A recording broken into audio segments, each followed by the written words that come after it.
Welcome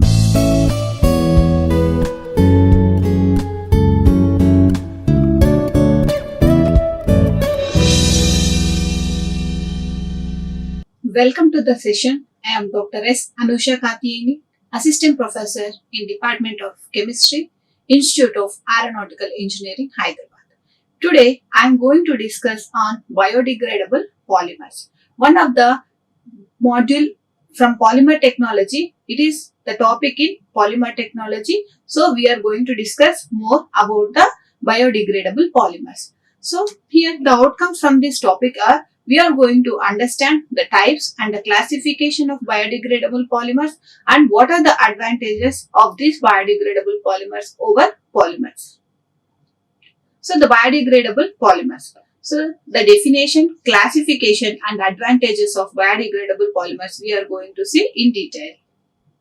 Generally, these polymers do not undergo biodegradation. So, polymers play a vital role in day-to-day life. But when coming to the degradation point, these polymers causes various risk hazards to the earth because of the pollution, because of non-biodegradability of these polymers. So, even after longer time, it won't degrade. So, this causes a problematic situation and pollution to the environment. So, it is very difficult to manage the polymer waste in the environment. Because of the uses, the disposal will be the more. So, it won't decompose. It causes a healthy a risk hazard in the environment because of the more accumulation of polymer waste. To avoid this, these biodegradable polymers are came into existence. So, to avoid this, these biodegradable polymers are preferred over the polymers which won't degrade easily even after a longer period. So, these biodegradable polymers, they degrade quickly and do not cause any environmental problems. So, these are preferred more compared to other polymers. So, what are biodegradable polymers? So, the biodegradability of the polymers is the ability of being chemical transformation mainly by enzymatic action of microorganisms, which may be algae, fungi and bacteria, which are capable of further degradation. So, the enzymes produced by these microorganisms causes a chemical reaction, results in the enzymatic degradation of these polymers. These are biodegradable polymers. So, these polymers which undergo degradation naturally by the microorganisms like algae, fungi and bacteria. These biodegradable polymers not only eliminates landfills but also make compostable bags for collection of leafy and yard waste. The first biodegradable polymer catgut, was developed by Romans. So, which is generally used for sutures that degrades as wound heals. So, while the surgeries happen, so they have to cut the skin. Then they have to stitch with the sutures. They have to stitch the wound. They have to heal the wound by attaching with the polymers. So that polymer was catgut polymer, which is used by the Romans. This is the first biodegradable polymer. So as wound heals, the polymer used for the suture got degradable. So the normal skin will be there. The polymer which is used for attaching the heel or wounding the heel, so it got biodegradable with the, as the wound heals, it got biodegradable in the body itself. So degradation in, this is all about the biodegradable polymers and the degradation in environment. How it happens? It may be the photodegradation or oxo-degradable. So, photodegradable or oxo-degradable. Partially biodegradable or eventually biodegradable are not acceptable. So, if the polymers are biodegradable, it should not be partially or eventually. So, it should degrade completely. So, the toxicity of intermediate products during biodegradation should not be there. So, the weight loss molar mass reduction, mechanical property loss as measures of biodegradation. These are not acceptable. This like molar mass reduction, weight loss, mechanical loss as measures of biodegradation are not acceptable in this biodegradable polymers. So here the oxidative degradation. If it is a polymer, when due to the action of the sunlight, so here first the polymer reaction with oxygen, then ROO free radical formed, again hydrogen ROOH, again disintegration RO plus OH, again this is the oxidative degradation. If it is photodegradation, so it converted into oligomers, then monomers, and then more. This is monomers, then these monomers are further continued and split into carbon dioxide, hydrogen sulfide, and ammonia. If it is biotic type of degradation, so due to the enzymatic action, the microorganisms degrade the polymer into smaller dimers, monomers, dimers, monomers, and the small individual units. So if it is hydrolytic degradation, the water acts on the polymer which converts the dimers into monomers, monomers into individual units or individual chemicals. So if it is mechanical disintegration, due to the action of this mechanical strength or pressure, this polymer is converted into dimers, monomers, and individual units. So the composting. Here the composting is a natural process in which organic materials are decomposed to produce humus, which is a soil-like material. So this is soil-like substance. Humus is a fine graded peat or humus soil-like substances present in the soil. Principally operated by microorganisms, small insects, earthworms, and other soil inhabiting organisms contribute to the formation of this humus. So the soil will have more polymers or the contaminants which are made of polymers or any other substances. These microorganisms act on those substances and convert by the enzymatic action into the humus, which is nothing but the soil-like substance. So the polymer which we used got decomposed fully into the earth surface or the soil. So what are the basic requirements of this biodegradable polymers? It should be non-toxic. The production of this product should be non-toxic and capable of maintaining mechanical integrity until the degradation.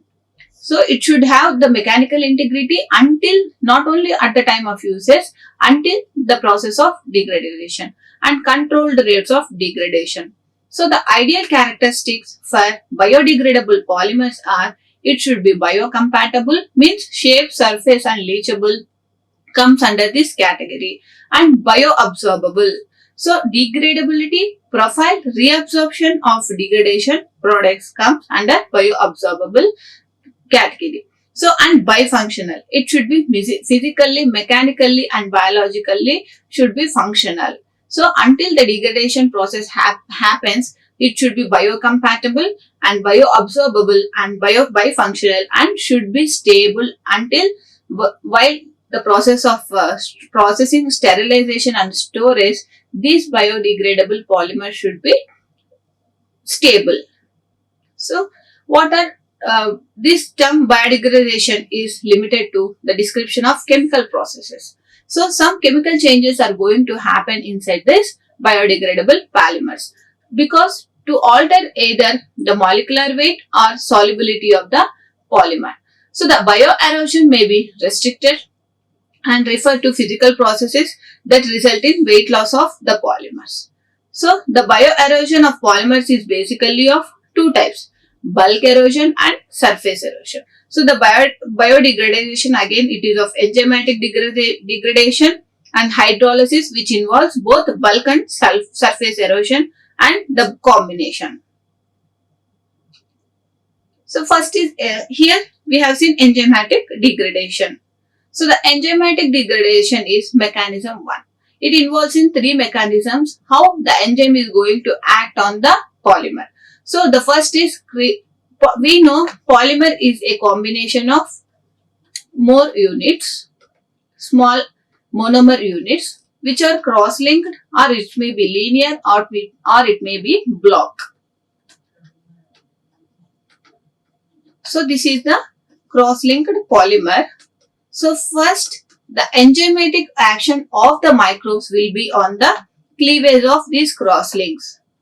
So the cleavage of these cross-links will be there in the first step.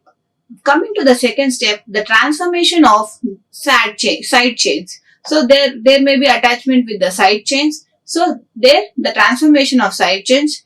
Next thing will be the cleavage of backbone. This is the backbone. As we know, all the polymers will have the carbon backbone where the side functional groups or side chains will be there, and their cleavages bonds will be added due to the interaction forces or intermolecular forces between the hydrogen atoms or hydroxyl groups.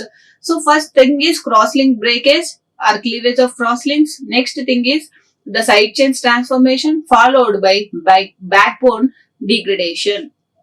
Then coming to types of hydrolysis, bulk and soil erosion. Like bulk erosion, here bulk erosion means as time increases, this convert all the polymer converted into this is the degree of degradation. Here here also if we see the mechanism here, the water insoluble polymer. So the mechanism 1, the cleavage of these bonds, and this is the second mechanism 2, transformation of side chains. Then mechanism 3, where water soluble monomers are formed. This is the enzymatic degradation. We're coming to bulk erosion. The polylactic acid, polyglycolic acid comes under this bulk erosion. As time decreases, the erosion of the degradation of the polymers increases. Whereas coming to surface erosion, here if we see, this is bulk erosion. So the whole polymer is going to degrade. Whereas surface erosion, only if it is a polymer, inside there will be polymer, only the surface of the polymer. If we see here, if we observe the figure here, only the surface of the polymer got degraded, not fully. Whereas in bulk, the full polymer, if it is a polymer, see here also same polymer, but the black color indicates the full degradation not happened in the surface erosion. Example, polyanhides and polyorthoesters comes under this category of surface erosion. So what are the types in biodegradable polymers? They are natural and synthetic. So the natural polymers are obtained from the natural origin and from plants and animals, whereas synthetic are man-made. So these again in natural polymers, there are 3 types: natural based, and another one is polysaccharides.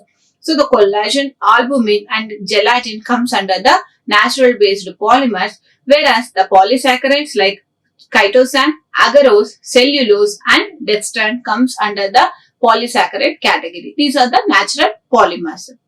Whereas in synthetic polymers, polyester, polyanhydrate, polyamides, phosphorus, polyether comes under the synthetic polymers. These are the man-made polymers and they are partially degradable. So under the polyester, polylactic acid, PLA, polyglycolic acid, PGA and polycaprolactone comes under the polyester, whereas polyadipic acid, polysebacic acid and polyethylene tetraphthalate comes under the polyanhydrates. Coming to the polyamides, polyamino acid and polyamino carbonates comes under the polyamide synthetic polymers. Whereas phosphorus polymers like polyphosphates, polyphosphonates and polyphosphogenes comes under the phosphate polymers. Whereas the polyethylene like polyethylene glycol and polypropylene glycol comes under the polyether synthetic polymers. So as we know, the natural biodegradable polymers are the natural polymers. They undergo biodegradation by enzymatic action by a catalyzed reaction in aqueous media, where the same thing happens, but these are natural, these are man-made. That is the main difference. Here also, due to the polymers are degraded due to the enzymatic action, even in a catalyzed reaction in aqueous solution, the process is same. But these are the natural and these are the synthetic polymers.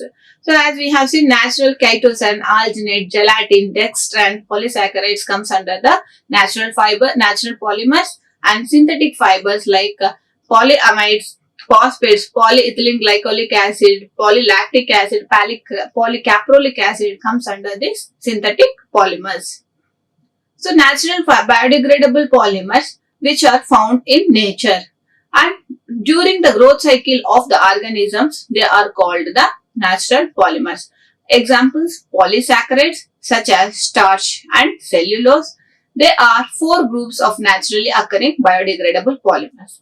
First, polysaccharides, which includes starch, cellulose, and proteins. This also includes alginate, gelatin, dextran, and proteins like gelatin, casein, and silk wool comes under this proteins category. And polyesters like alkanoates and others like lignin, shellac, natural rubber comes under the natural fiber, natural polymers. So again, these are from plant origin, animal origin, and microbial origin, like cellulose, starch comes under the plant origin category. Coming to chitosan, silk, wool comes under the origin of animals, and microbes, again chitosan, alginate comes under the category of natural polymers of microalgae. Then from these biopolymer and natural polymers may be from microbial and biomass and polynucleotides like DNA. These are the proteins, and from plants we are getting cellulose and polysaccharides. Again from microbes, polyhydroxy alkanoates comes under this microbial origin. Then the synthetic biodegradable polymers. These are produced from chemicals or biological sources that are biodegradable. The following are some types of synthetic biodegradable polymers.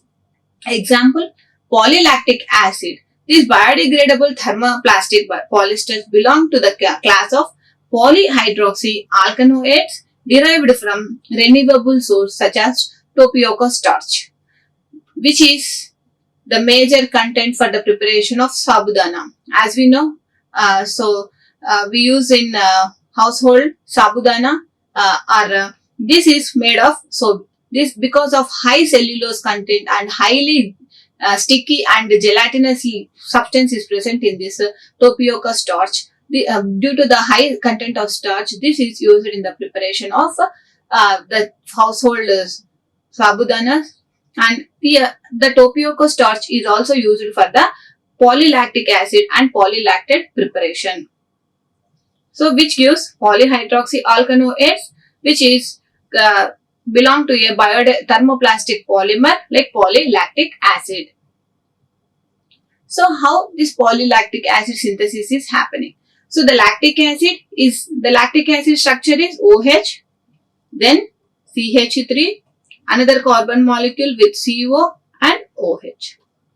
So here what happens? Plus same type of molecule CH3, C double bond O, OH. Sorry, C here. So the water molecule got eliminated. So it is a condensation polymerization, where during the reaction of polymerization, the water molecule or any other compounds got eliminated, as maybe the mineral acid HCl or water molecule. Then the reaction is called condensation polymerization. Here two lactic acid molecules results in the removal of one water molecule and forms a bond between, then H2O removed. So this will go and attach to this carbon molecule. Here the bond is formed.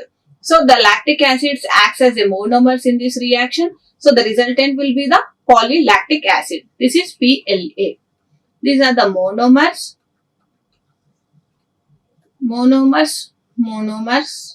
then gives the polymer. Polymer which we are going to get is polylactic acid in this synthesis, polylactic acid synthesis. So, what are the properties of polylactic acid? So, the glass transition temperature of PLA is around 60 to 65 degrees centigrade, and it possesses a high melting point of 173 to 178 degrees centigrade. It is a chiral compound existing as polylactic acid. So generally it may be the molecular structure of this polylactic is having poly L. So if it is a chiral, we will represent it as L-lactic acid. So what are the applications of polylactic acid? It is widely used for making medical implants like anchors, screws, pins and mesh. So it was mostly preferred in the medical field, because for the preparation of these screws or pins or mesh, it degrades easily in our body. It won't harm the patient. So it was preferred mostly in the medical field. For making composable packing material like disposable garments and food packing, etc. These are the main advantages is for medical field, and other than that, the compostable packing material are for disposable clothes and food packing also we can use this polylactic acid. This is for food, and this is the packing, and in medical, this is in medical or used by doctors, and this is disposable clothes or garments. So this is like for one time use. So for once used, we can easily dispose. Once disposed, it is easily decomposed by microbes in our earth surface or in the soil. So this polylactic is mostly preferred for these types of packing, clothes and medical field, like preparation of anchors, screws and pins and mesh, etc. in the hospitals. So next thing is polyvinyl alcohol. It is a water soluble and biodegradable polymer. It is not prepared by polymerization of the corresponding monomer. Generally, the polymers are prepared by the monomer units. Since the monomer vinyl alcohol is thermodynamically unstable with respect to its tautomerization to acetaldehyde. Here, instead PVA is prepared by hydrolysis process. Generally, these polymers are prepared by the monomer units. Here, this vinyl alcohol is thermodynamically unstable. It won't be stable. So what happens? Because of its tautomerization to acetaldehyde. So we are here. The reaction is the vinyl alcohol is going to undergoes hydrolysis, gives vinyl acetate. So when acetylene plus acetic acid in the presence of sulfuric acid and magnesium sulfate, it forms vinyl acetate compound. So it is the monomer for the production of polyvinyl acetate. The major use of this PVC is adhesive in the construction and packaging industries, but also used in paint and coatings industry. So the vinyl acetate, thus here formed vinyl acetate is again undergoes reaction like free radical vinyl polymerization. So the free radical means here two bonds. This is an addition polymerization. So the addition polymerization happens only in the compounds with unsaturation. So double bond is there. So it splits and gives one free radical. This free radical go and takes another molecule, attaches to the another molecule, forming the number of repeating units. This is the monomer. So the free radical formed here, and this is the active site. This will go and attach to the another molecule of vinyl acetate, forming the bond between the two vinyl acetate molecules, result in the PVC, polyvinyl acetate. So here polyvinyl acetate in presence of NaOH and methanol gives polyvinyl alcohol. So if we see the market available adhesives like Fevicol, we can see the PVC adhesive. So the formed product is the additional polymerization reaction is involved. The formed product is highly used in the adhesive and coating industry. The market available Fevicols are also all are made up of PVC, polyvinyl chloride, polyvinyl acetate or polyvinyl alcohols, like they are the PVC adhesives. They are used as adhesives. So what are the properties of PVA? So it belongs to the class of vinyl polymers, and the most thing is it is water soluble. Dissolution of water is slow while faster in hot water. If it is hot water, the dissolution or solubility of these adhesives will be more, and it does not decompose above 150 degrees centigrade, does not melt but decomposes above it but decomposes above 150 degrees centigrade. This is degradable by microorganisms or biological organisms. So these are the water soluble bags. Once bags prepared, we can put in the for the decomposition. If we put in the water, then it got soluble. So what are the application?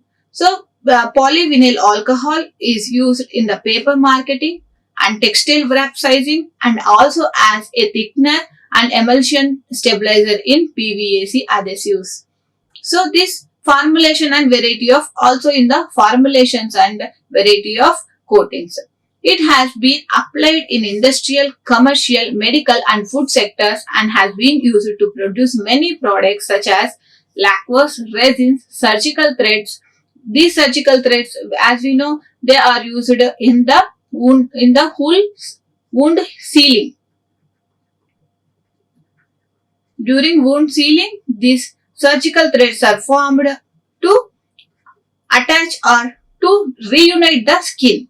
So at that time they use these biodegradable polymers because it degrades in the body itself. It won't harm the patient's body. So these surgical threads are used in wound healing or wound sealing and food packaging materials that are often in contact with the food.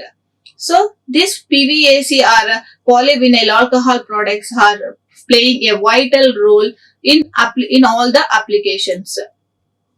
Even in dentistry, to have the fillings, if the teeth is having a cavity, then by scratching and removing, these PVACs are filled in the teeth, so by the dentist. Even for drug delivery synthesis and wound burn dressings, and even for the preparation of contact lenses and cosmetics, this PVACs plays a vital role. So what are the advantages of biodegradable polymers? First thing, it is cheaper than the normal polymers, and the emission, because while decomposition process or while accumulation, the emission of the carbon dioxide from the polymers is more. But with the biodegradable polymers, the emission of carbon dioxide is comparatively very less. It takes less time to break down, means it is easily degraded. And these polymers are renewable, we can be reused and reduce and recycle. It is good to the environment. This is the first and best thing. It is good to the environment because we are not giving the waste to the earth surface. Because the polymers which we used is degradable by the microbes, by the enzymatic reaction. So it is good to the environment. And another thing is they are non-toxic, easy to recycle, and very less energy required to reproduce.